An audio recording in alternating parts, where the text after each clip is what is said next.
Hello दोस्तों। स्वागत है आपका हमारे यूट्यूब चैनल कॉमिक फैन पर। चलिए दोस्तों, शुरू करते हैं अमर प्रेम सीरीज की कॉमिक्स प्रेम श्राद्ध का दूसरा भाग।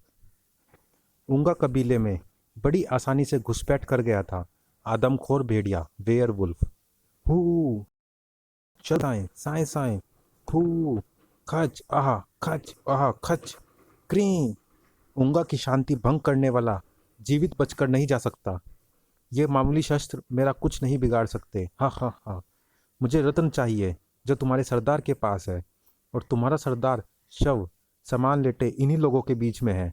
जब तक वो मुझे नहीं मिल जाता तब तक उस सबको चीर फाड़ता रहूंगा।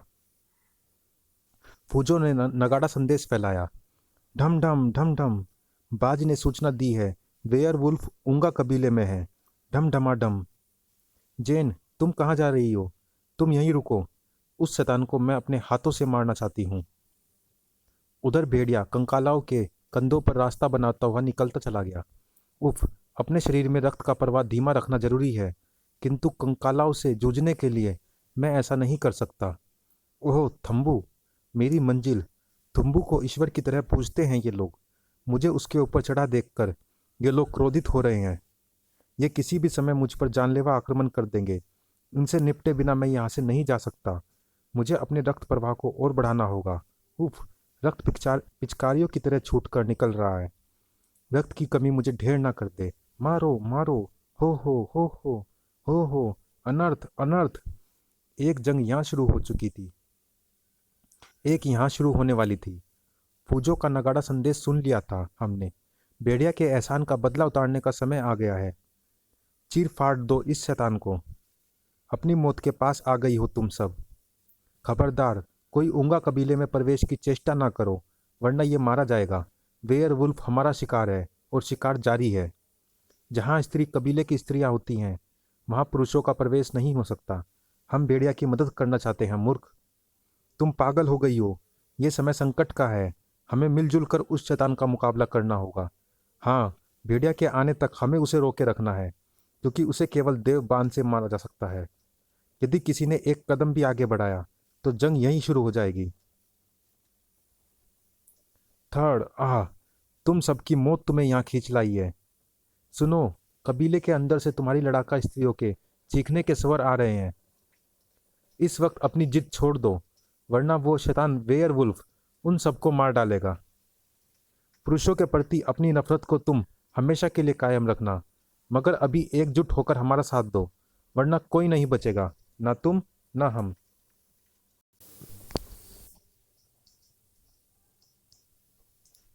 तुम लोग भले ही हमारा साथ ना दो, मगर जंगल की भलाई के लिए हम भेड़िया के साथ हैं। उफ, हमसे टकराकर तो चट्टानें टूटने से नहीं बची, अब तू कैसे अपनी हड्डियों को अखंडा के हाथों टूटने से बचाएगा? थम, तुम्हारा पाला आज तक चट्टानों से ही पड़ा होगा, फौलाद से नहीं। आह कचाक, यहाँ से चलो, तुम बुरी तरह से घायल हो। आह नहीं, मैं नहीं जा सकती। मुझे नहीं लगता कि इसे कोई भेड़िया के आने तक रोक पाएगा। इसे सिर्फ कोबी रोक सकता है। उसे ढूंढना होगा, मगर कोबी कहाँ है? ग्रर वूफ वूफ, जाओ, अपने देवता को ढूंढो, जंगल खतरे में है। सरदार का हाथ तोड़ा है इस दरिंदे ने, इसकी बोटियां कर देंगे। खड़ थड़, पहले अपने सिर बचा लो। तू कितने सिर काटेगा? जंगल के लिए बलिदान हो जाने को यहाँ सैकड़ों सिर है शैतान। घेर लो इसे, जकड़ लो। इस वक्त इसकी शक्तियाँ असीमित है। हम इसे खत्म नहीं कर सकते। इसे भेड़िया के आने तक रोके रखना होगा। भेड़िया के आने तक इसकी कोई कई बोटियां कर देंगे हम। हू, आह, ओह, उफ। मेरे हाथ मेरा हाथ टूटा है, सांस नहीं। तुम लोग पीछे हट जाओ, मैं अपनी गल तरंगों से इसकी हड्डियां चटका दूंगा। उफ, धाड़। जॉन के रूप में इसने धोखे व फरेब की जो चोट मुझे दी है, ये चोट उससे बहुत कम है। साय, तुम आगे कहाँ जा रही हो जेन? देख नहीं रही कि महाशक्तिशाली लड़ाके भी उसे रोक नहीं पा रहे? सुना है, वेयरवुल्फ के माथे पर चोट करो तो वो निष्क्रिय हो जाता है। जॉन के रूप में इसने धोखे व फरेब की जो चोट मुझे दी है, ये चोट उससे बहुत कम है। खनाक। ओह नहीं, उसने पेड़ों की आंधी चला दी है। कड़क। उफ, इस पर मेरे सम्मोहन तंत्र का भी असर नहीं हो रहा। हा हा हा, अब कोई नहीं बचेगा। पूजो बाबा। आह। देव बांध छूटने के बाद तू ऐसा नहीं कर सकता। आह। धचाक ट्वैंग। भेड़िया, तुम सही वक्त पर आए। किस्मत ने साथ दिया बाबा। कोई आज तक इस देवबान को थुम्बू के सीने से नहीं निकाल पाया था। जैसे ही मैंने थुम्बू के सीने से देवबान निकाला, वो लोग भयभीत होकर मेरे सामने नतमस्तक हो गए। इस शैतान के शव को भूमि में गाड़ दो। मैं आपके इस सहयोग को याद रखूंगा। हमने अपना एहसान उतार दिया। भविष्य में भी पुरुष हमारे शत्रु ही बने रहेंगे। उंगा जंगलियों की योगिक क्रिया भंग हो चुकी थी। भेड़िया, हमें तुम्हारी सुरक्षा प्राप्त है। तुमने हमारी रक्षा की। मैं ये सोच रहा हूँ कि वेयर वुल्फ ने तुम लोगों पर हमला क्यों किया। क्या तुम्हारे पास से कोई रत्न गायब हुआ है? हाँ भेड़िया, वेयर वुल्फ किसी रत्न को प्राप्त करने आया था। रत्न गायब है। वो मेरी अंगूठी में था। फिर तो रत्न जॉन के पास होगा। रत्न उसके पास नहीं था। दफनाने से पूर्व मैंने इस बात की तसल्ली कर ली थी। मगर वेयरवुल्फ तो जॉन ही था। अगर जॉन के पास रतन नहीं है तो रतन कहाँ गया? और सवाल यह भी है कि जॉन के माथे में कील किसने और क्यों ठोकी? तुम्हारे प्रश्नों के उत्तर मेरे पास हैं। हा हा हा। भेड़िया, वेयरवुल्फ जॉन नहीं है। उसे तो मैंने जंगल में पहुंचते ही खत्म कर दिया था। उसके माथे में ठुकी कील ही उसे मेरी शक्ति से चला रही थी। वास्तव में वेयरवुल्फ तो मैं हूँ, और मैं सुकांत भी नहीं। मैं रचित हूँ। प्राक्षी का प्रेम। हा हा हा। तुम्हारे कारण मेरी प्राक्षी मारी गई, जिसे महान भुकरक ने ओथेपो का का पता लगाने भेजा था। प्राक्षी ने ओथेपो का ताज का पता लगा लिया था, मगर उस तक पहुंचने के लिए इन रत्नों की आवश्यकता थी। प्राक्षी ने रत्न किले में ही छुपा दिए थे, जिन्हें प्राप्त करने के लिए मेरा किले में आना जरूरी था। इसके लिए मुझे सुकांत का वेश धारण करना पड़ा। मैंने ही जॉन को मोहरा बनाकर तुम्हारे और जेन के बीच गलतफहमियां पैदा की, ताकि जेन तुमसे नफरत करने लगे। उसके कक्ष में रत्न मैंने ही रखे थे, ताकि तुम जॉन को मारो और जेन तुम्हारी जान की दुश्मन बन जाए। इस तरह मैं प्राक्षी का बदला ले पाता। मैं अपना काम निर्विरोध कर सकूं, इसके लिए मैंने तुम्हें देवबान लाने भेजा। मैं जानता था कि तुम खूंखार कंकाला जंगलियों के बीच से बचकर नहीं आ पाओगे, मगर तुम देवबान ले आए, जो वाकई मेरी जान ले सकता था। लेकिन तुमने उसका प्रयोग भी कर लिया। मैंने उस बाण को जॉन के शरीर में अभिमंत्रित कर दिया है। अब तुम उसे जॉन के शरीर से नहीं निकाल पाओगे। आज ओथेपो का ताज भुकरक को सौंपकर मैं उसे प्राक्षी को मांग लूंगा। वो चला गया। वो ओथेपो का ताज हासिल करने गया है। वो ताज उसके हाथों नहीं लगना चाहिए। मगर ओथेपो का ताज है कहाँ पर? उन रत्नों से वो किस प्रकार ओथेपो का ताज प्राप्त करेगा? देखना होगा। आओ मेरे साथ। वेयरवुल्फ उन रत्नों को स्थापित कर चुका था। इसी स्थान से खोद खोद कर चुराए गए थे रत्न। इन रत्नों को यथास्थान रखते ही ओथेपो के लिए मार्ग खुलेगा। हा हा हा। आज मेरी प्राक्षी मुझे मिल जाएगी। दूसरे ही पल कोबी की रतन जड़ित आकृति से तीव्र रोशनी फूट पड़ी। द्वार क्यों नहीं खुला? यहाँ से निकलती इस रोशनी का क्या अर्थ है? इसका अर्थ है कि ओथेपो तक पहुँचने की तेरी सारी कोशिशें व्यर्थ चली गई। ओथेपो की सुरक्षा के लिए यह व्यवस्था जरूर गुरुराज भाटिकी ने ही की है। तो फिर बुला अपने गुरुराज भाटिकी को और पूछ उससे कि ये द्वार कैसे खुलेगा। अब तू ही लाकर देगा मुझे ओथेपो का ताज, अन्यथा जैन से हाथ धो बैठेगा तू। इससे पहले कि मैं एक ही झटके में जैन का सिर उखाड़कर भूमि पर डाल दूं। चल जल्दी कर। बुला गुरुराज भाटिकी को। मुझे ओथेपो का ताज चाहिए। नहीं, रुक जाओ। जैन को छोड़ दो। गुरुराज भाटिकी को बुलाना मेरे वश में नहीं। आह। जैन को छोड़ना भी मेरे वश में नहीं। इसकी जान अब मेरे हाथों जाकर रहेगी। आह। आह।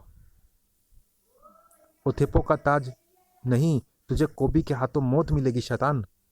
कोबी को डरा रहा था, तब तक ठीक था। जैन को हाथ लगाकर तूने वाकई अपनी मौत बुला ली है।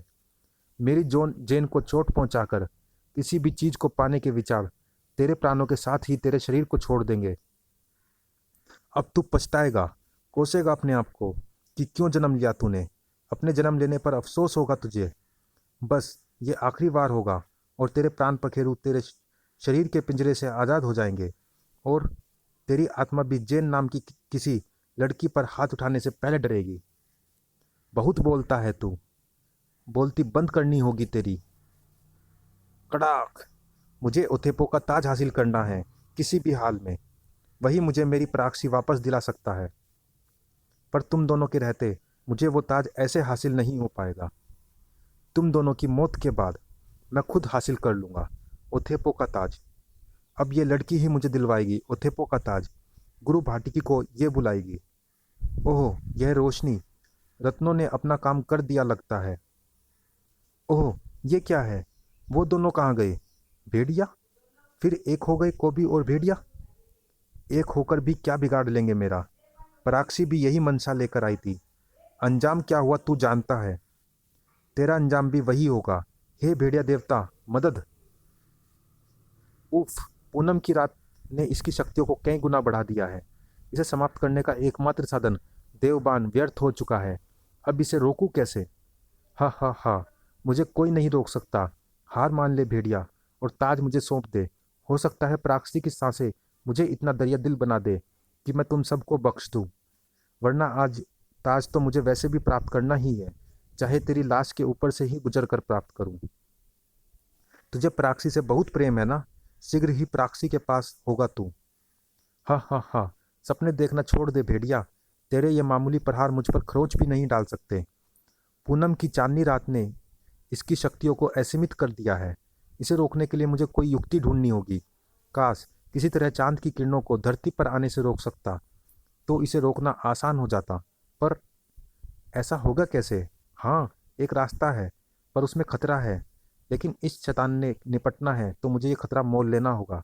अच्छा, तो तू तिलिस्म में प्रवेश कर ताज हासिल करना चाहता है, पर तुझसे पहले मैं हासिल करूंगा वो ताज। ये क्या? मेरा रूप क्यों बदल रहा है? मैं फिर से रचित क्यों बन रहा हूँ? क्योंकि ये वुल्फानो है, जहाँ का समय, काल, समय, प्रहर वर्तमान से भिन्न है। और साथ ही चंद्रमा की किरणें जो तुझे शक्ति देती थी वो भी नदारद है। अब तुझे फाड़ना कोई मुश्किल कार्य नहीं है। रतन गायब हो गए। कोबी और भेड़िया फिर से अलग हो गए। हाँ, शायद यही उनकी नियति है और मेरी भी। उथेपो का रहस्य रहस्य ही रह गया। कुछ रहस्य रहस्य ही रहे तो ज़्यादा अच्छा होता है। ठीक वैसे जैसे कुछ भ्रम भ्रम ही बने रहे, वरना भ्रम टूटने पर बहुत तकलीफ होती है। प्रेम में भ्रम का कोई स्थान नहीं होता। मुझे प्रतीक्षा रहेगी तुम्हारे श्राद्ध के श्रद्धा में बदल जाने की, और मुझे प्रतीक्षा रहेगी इस नौटंकी के ख़त्म होने की। समाप्त। चलिए दोस्तों, इस भाग में इतना ही। ये भाग आपको कैसा लगा हमें कमेंट बॉक्स में ज़रूर बताइएगा। और आप अगली कौन सी कॉमिक्स हमारे चैनल पर देखना चाहते हैं ये भी हमें कमेंट बॉक्स में ज़रूर बताइएगा। मिलते हैं इसकी अगली कॉमिक्स वन रक्षक में। शाप कभी विफल नहीं होता। या तो आप उसके साथ जीते हैं या उससे लड़ते हैं। सदियों से एक सांप के साथ जी रहा है यह वन रक्षक। आज सांप से इसकी जंग है। मिलते हैं वन रक्षक में, तब तक के लिए धन्यवाद।